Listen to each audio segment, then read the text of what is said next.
I pledge allegiance to the flag of the United States of America and to the republic for which it stands, one nation, under God, indivisible, with liberty and justice for all. Almighty and everlasting God, who presides over all things in heaven and earth, come and preside over these deliberations so that those that make the decisions may be guided by your wisdom. Roll call, please. Roll call. Mr. Brooks? Here. Mr. Marconi? Here. Mrs. McBride? Present. Mr. Barrett? Here. Mr. Glushko is excused. Also in attendance is Mayor George Brown, Administrator Charles McCormick, City Attorney Tim Henry, Assistant City Clerk Tracy Smith, Administrative Assistant Lisa Sanfilippo. Okay. Good evening. Welcome to tonight's regular session of City Council. Please turn off all cell phones. Following are examples of some important council rules. They are not intended to be a complete list. Please adhere as closely as possible to the 5-minute speaker presentation time limit. No persons are allowed to address the council from beyond the rail, except the speaker at the dais who has the floor. The chairperson shall preserve order and decorum and prevent attacks on personalities. The chairperson shall determine all points of order. No person except city officers or their representatives shall be permitted within the rail during any meeting without the express permission of council. Council kindly asks that the public please vacate the building within 10 minutes after the meeting adjourns. And finally, when members of the administration are speaking, please stand up and speak into a microphone. Okay. Yep. Anyone wish to speak on pending legislation this evening? Mr. Troy?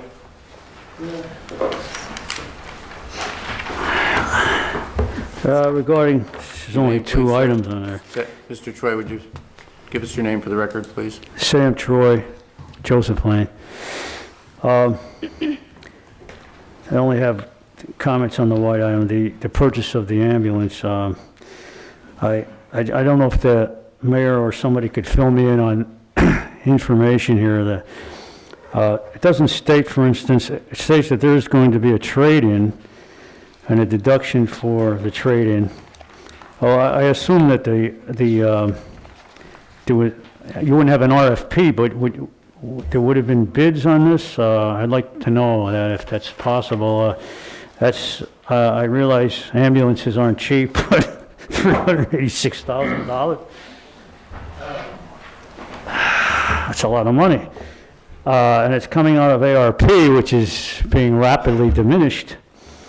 I was under the impression that, I didn't really know, maybe the mayor could fill us in on this. How many ambulances does the city have? Is this the only one? I was under the impression that the city co-opted or, what's the word, gave out the ambulance service to, your predecessor, Mayor Brown, made an agreement with somebody to provide ambulance service.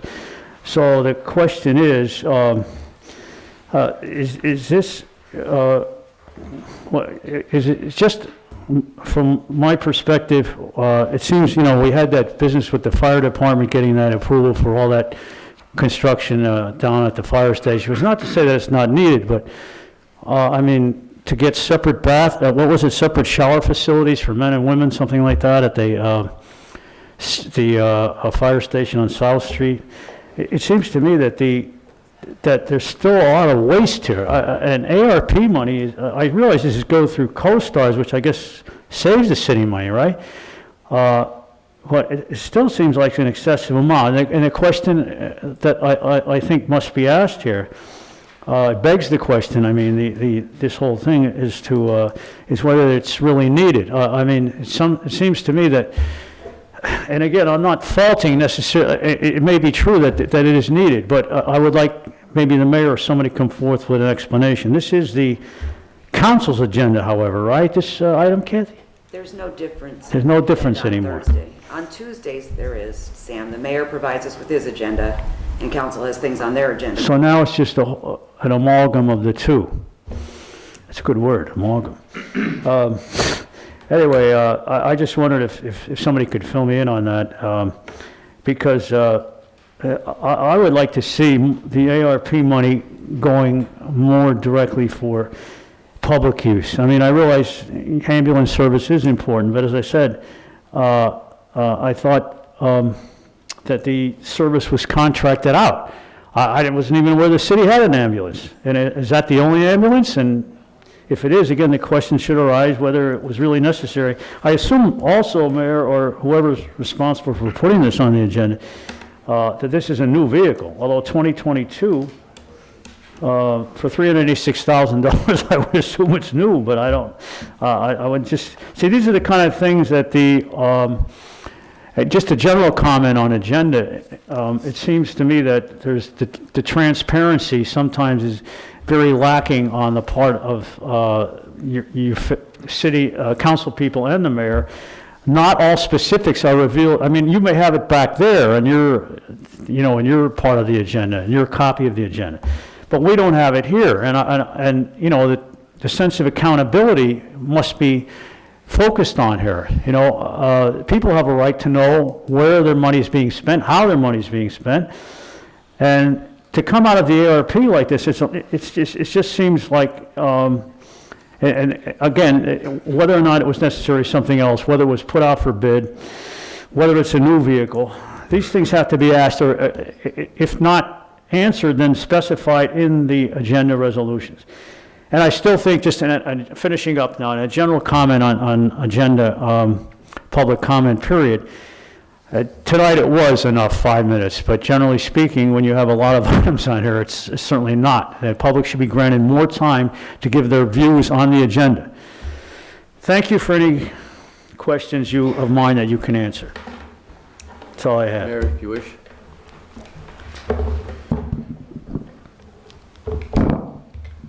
Hi, Sam. Good evening. Can you How you hear me doing, okay? Mayor? Yeah. Okay. No, the city has 4 ambulances. We do not contract out our ambulance service to anyone. We provide it through our own employees, okay? The ambulances, 40,000 miles per year on them. Some of the ambulances, we have 120,000 miles on them. We have to provide that service to the residents.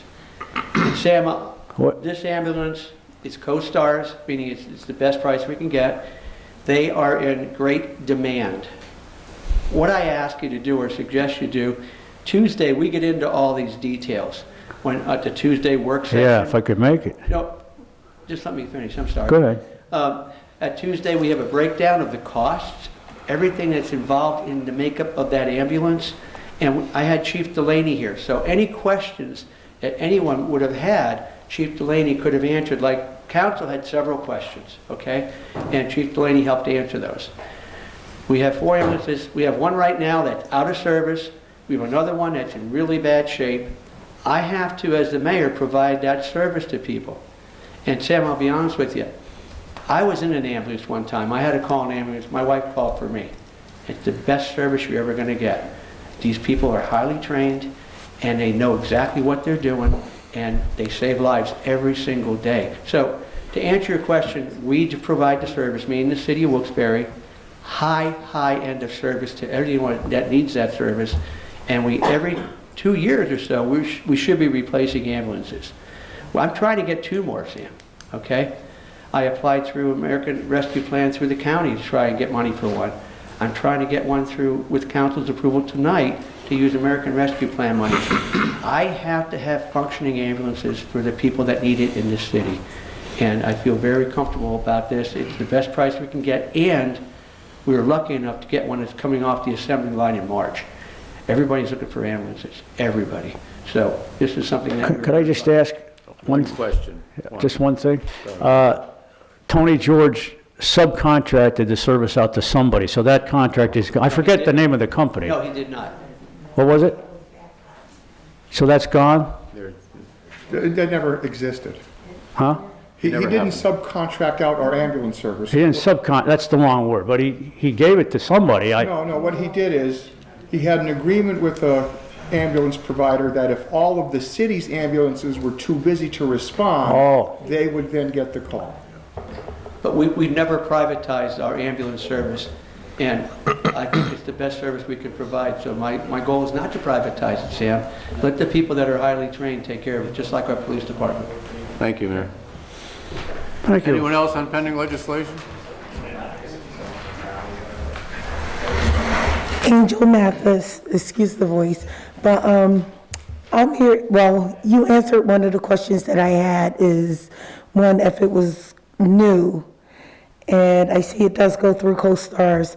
Now, with the information that you gave me, I urge all of you guys to actually support our firefighters and EMTs, because while my daughter is diagnosed with a life-threatening a catastrophic illness.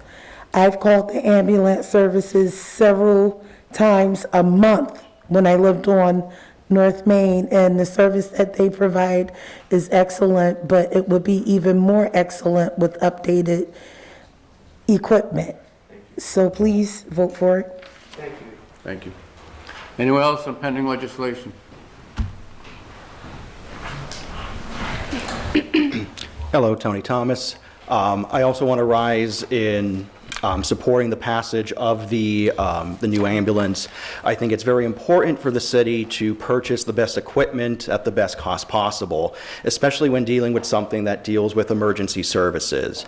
The ambulance listed in the ordinance, we're replacing something that's over 10 years old. As the mayor stated, these are vehicles that have high use per year. And I may not be an expert on cars, but from a regular vehicle that I drive myself, enough wear and tear on it, you don't know what's going to happen. So with an ambulance, it's critical to the city services that we're able to provide fast and safe service. God forbid we have emergency services respond to one of our citizens, and because we have an ambulance that is too old, too out of shape, and too out of work, that something catastrophic happens while they're in either trying to get to that individual or get them to the hospital. Any questions I had, I feel were satisfied by the mayor's comments. So I do urge passage of the ambulance. Thank you. Thank you, Mr. Thomas. Anyone else on pending legislation? Mark Schaefer, West River Street. Just want to also agree with the passage of the ambulance funding. As someone who also has ridden an ambulance before, I've ridden an ambulance where it was old. And as I was having a health emergency, I heard EMTs talking about how old it was and how they couldn't find this or that. And when you're in the middle of a health emergency, that's not what you want to hear. It's not very reassuring to hear the EMT going, "This old piece of junk."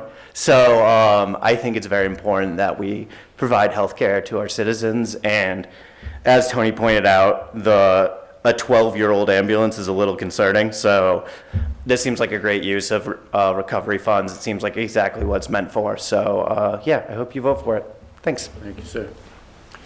Anyone else on pending legislation? Okay, yeah. Okay, we'll move on to the consent agenda, which is the 2 resolutions and the minutes. We need a motion. Motion. Motion by Mr. Brooks. Second. Second by Mr. Marconi.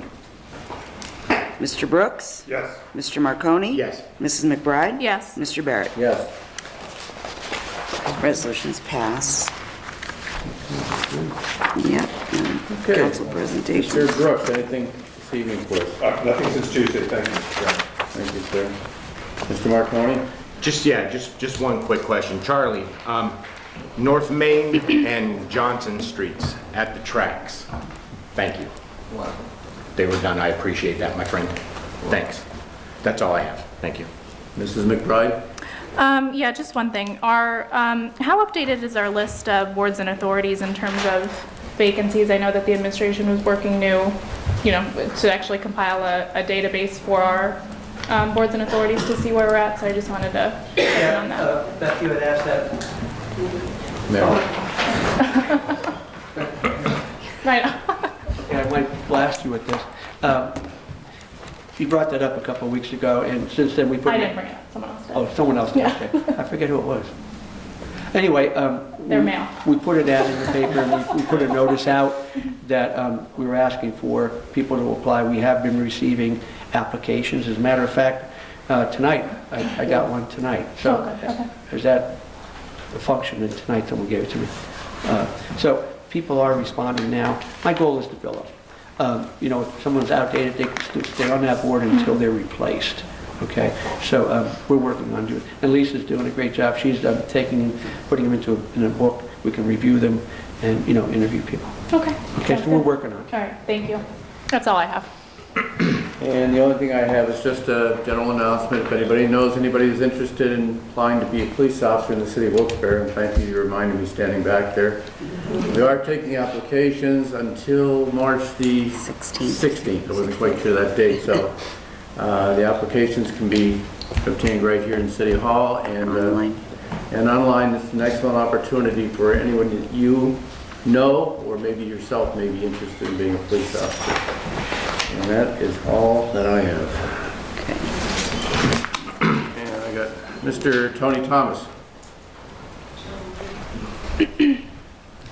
Tony Thomas, 18 Oakley Lane. Funny enough, Mrs. McBride's comments about boards and vacancies touches upon my first comment. I would like, to urge City Council to consider with the Shade Tree Ordinance, especially with the Shade Tree Commission, to take a look at that ordinance and work on it to make it a little bit more specific. My term has expired on there. I believe probably 75% of the commission's members, their terms have expired. From discussing with people who may be interested in joining that board, I think one of their difficulties in committing to that commission as opposed to some of the other ones like traffic or planning is that the commission itself, as it's written in the ordinance, is a little bit vague. So it's difficult to get people to agree to sit on a board when they're unsure of what its exact purpose is supposed to be. With spring coming up, I know there's plenty of opportunities for the city to apply for various grants for trees. I know in the past that we've had several individuals donate trees to the city.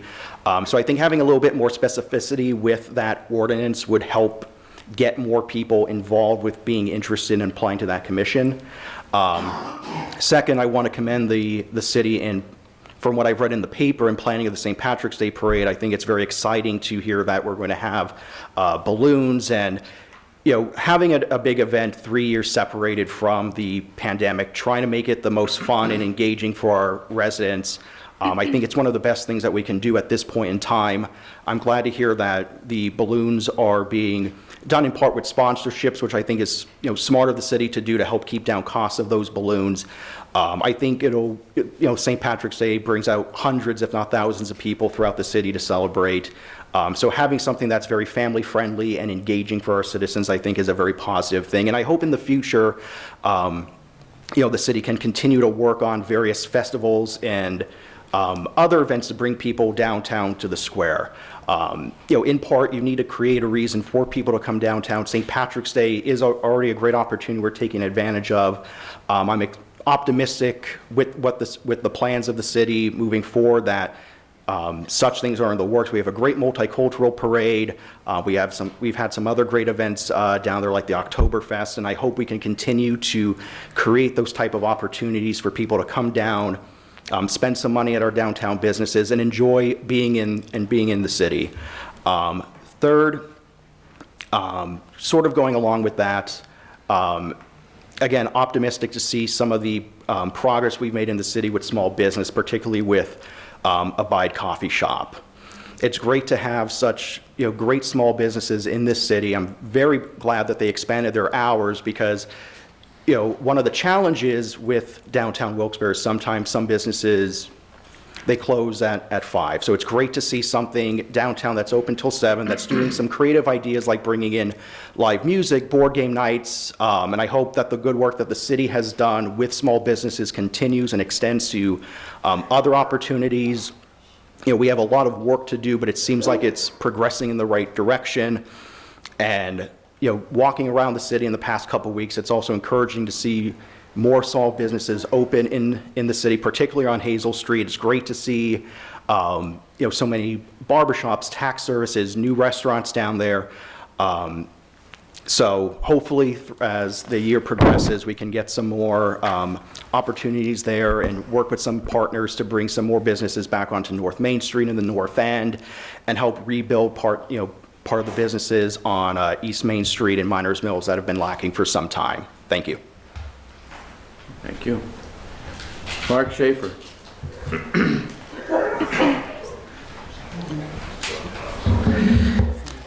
Again, Mark Schaefer, West River Street. I wanted to talk about the overtime issue that came up in the paper and was much discussed at the work session.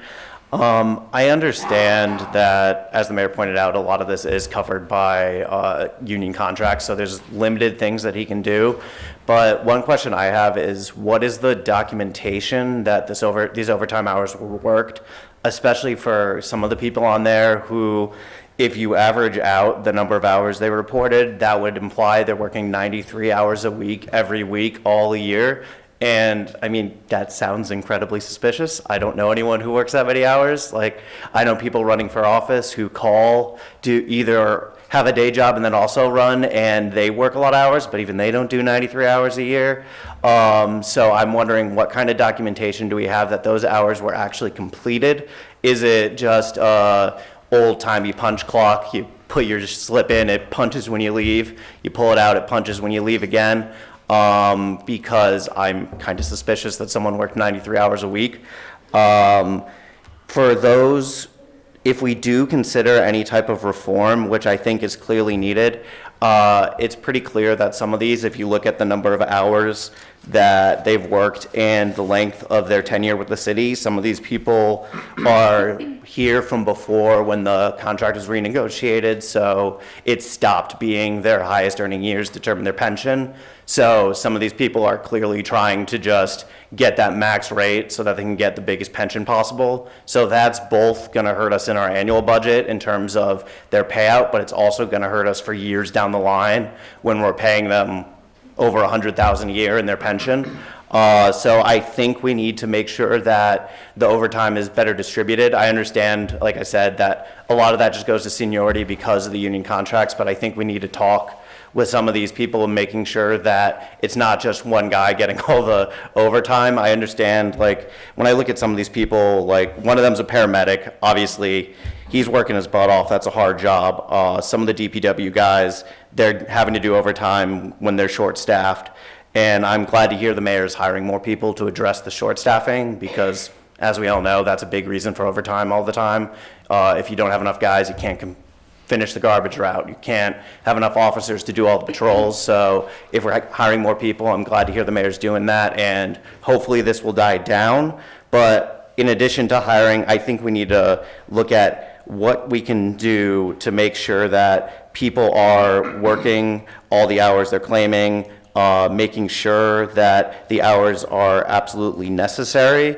I know we have the American Recovery Funds coming in, but Wilkes-Barre still needs some money. So if we're spending this much money, we have to be extremely careful. And I think that with any changes, we do have to be careful to make sure that when people do need to do overtime, that is getting done, because like I said, like, you don't want garbage not getting picked up by DPW because they were told we can't do so much amount of overtime. You don't want a paramedic not being on duty because they're like, oh, you hit your max. So I think we have to look at how we can reform this to make sure that no one's doing 93 hours a week. That not only is a budgetary issue, that screams to me as a safety issue. If someone is a DPW worker doing heavy machinery, if they're a police officer with life or death situations, if you're working 93 hours a week, your judgment and your attention is going to be in doubt. And that's a lawsuit issue, that's a employee safety issue. So I think we really need to make sure that we protect our workers and make sure no one's working themselves to that point. And also, if we do that, it helps every other member of the union. Like, if you're looking at the list, you'll see not a lot of guys who have only been there for a year or have only been there for 8 years. So these guys need overtime too. Everyone needs more money in their pocket. So if the overtime was less consolidated in just a couple guys, you would have more guys getting more money and more of the city's work getting done. So I just hope we look at ways to reform it. I know it's complicated with the union contracts, but maybe it's something we can look at during the next round of negotiations. Thank you. Anyone? Okay. Sam Troy?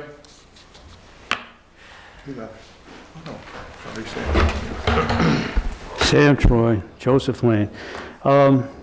Just to touch upon an issue that he raised, the overtime. The mayor did not, you chose not to respond to his point concerning documentation and necessity of the overtime. I didn't read the whole article. I really give the local paper who, I think it's more like an expose than an article on what's going on in the city.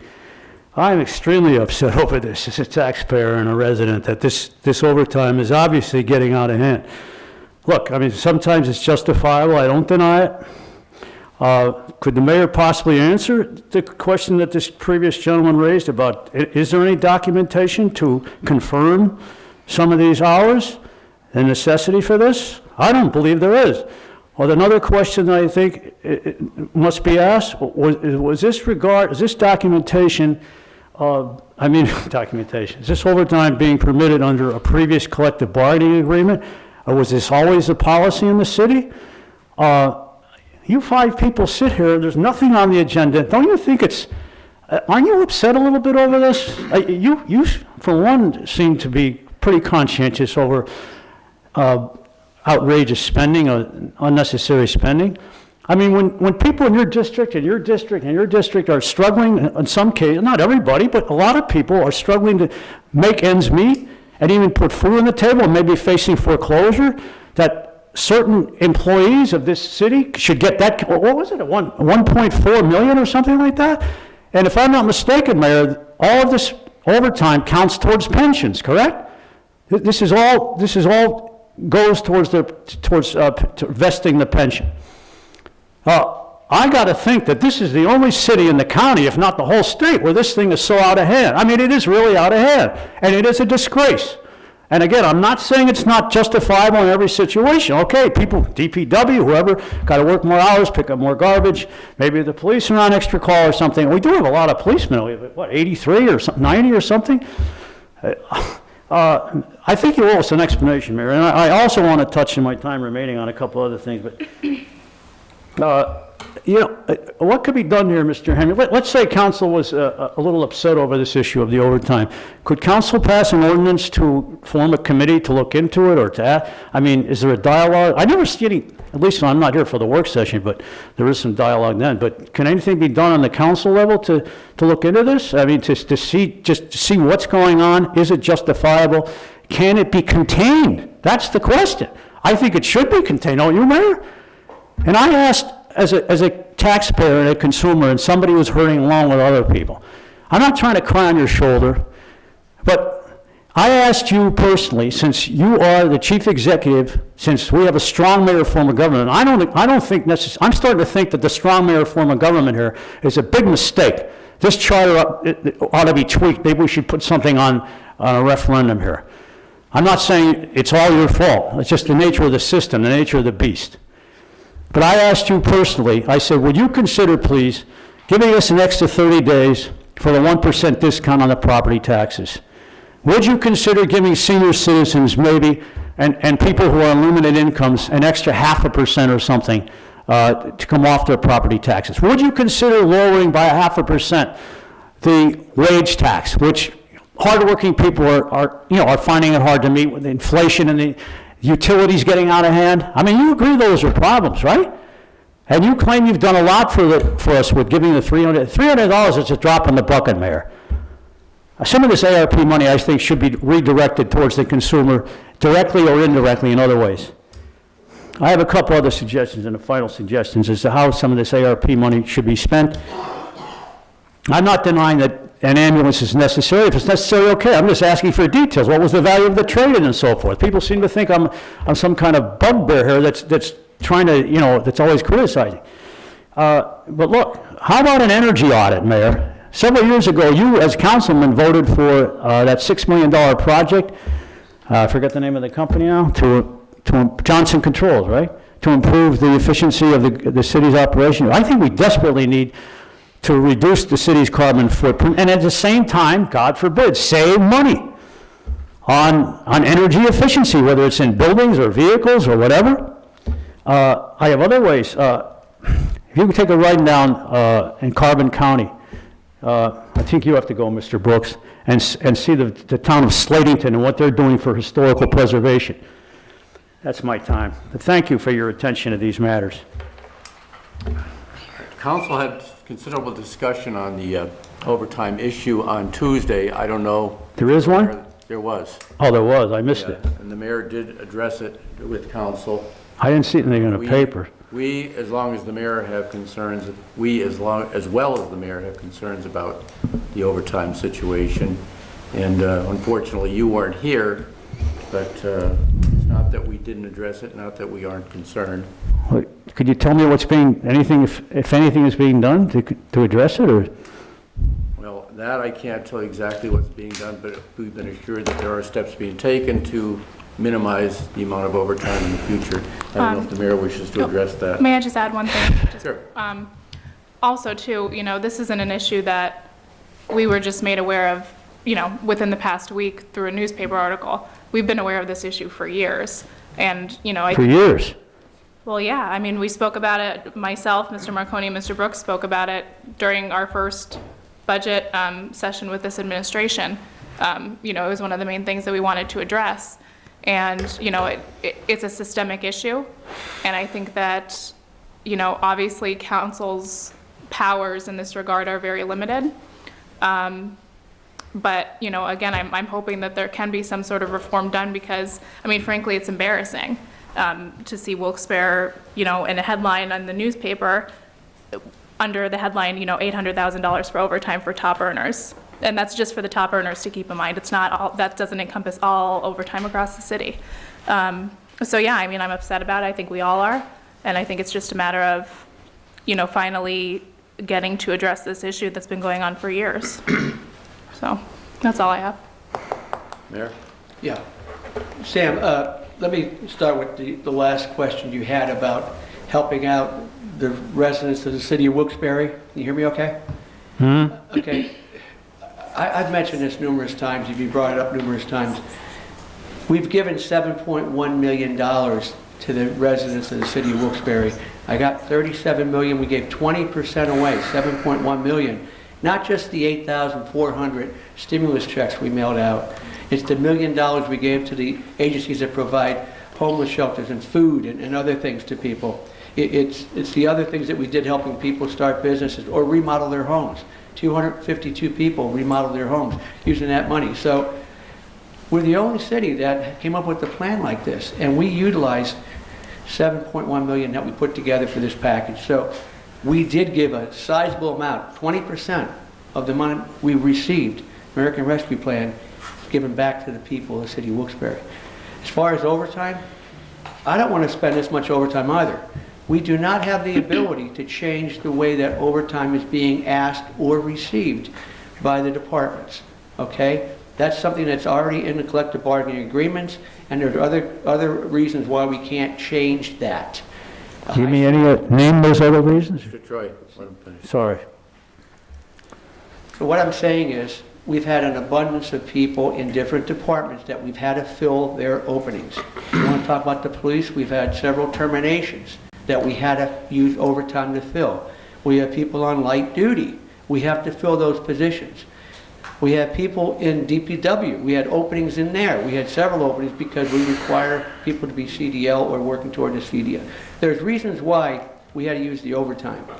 Now, it's not a lot of overtime, I understand that. My job is to provide these services to the city of Wilkes-Barre, whether it's police, fire, DPW, EMTs, whatever that is, that's my job. And if I don't have people to work in the open positions, we have to use overtime. And I do not have the authority, nor does council, all due respect to council, they don't have the authority either to change the way that the overtime is being asked. The people that get the overtime are by seniority. We do not have the ability to change that. So all I'm trying to tell you is, yes, we spent a lot of money, but they were to fill positions that we have to fill to make sure that the city residents have good police coverage and good fire coverage and EMT and DPW coverage. They were open positions, Sam, that we had to try to fill. We just hired 11 new police officers. As Mr. Barrett said, we're giving the test in March again. I want to hire 5 more. We have to get fully staffed, but people retire, people quit, and people go on light duty or other things where they cannot do their job. The function of their job We have to provide coverage for those people. Nobody wants to pay this amount of overtime, but I have to. It's necessitated by the services that we have to provide everybody in this room and every other people that live in the city of Wilkes-Barre or work in the city of Wilkes-Barre. I don't like to spend as much overtime, Sam, but we have to. And if you saw the numbers of how many people, the openings we had, you may or may not agree, I don't know, but I'm just trying to tell you, I'm giving you numbers that we went through this on Tuesday. I gave council the numbers. Try to be here on Tuesdays if you could. It answers an awful lot of questions that you bring up on Thursday nights. We go over this. But we had a lot of openings in the police, openings in the fire department, openings in DPW that we had to use overtime to cover. Okay? And Tuesday's work sessions are posted to the internet on YouTube. You can look at those as well. And also on our website is all the details that council gets for Tuesday's meeting. They're all on there. They're not in the back on that agenda, but they are on our website. Details concerning, The ambulance, anything that council gets is on, we put on the website, and I told you before, Sam, you could pick up the full copy of the agenda anytime you want. Okay, thank you. Anything else from council? Mayor, nothing? Okay. Okay, motion to adjourn? Motion. Thank you. You're adjourned.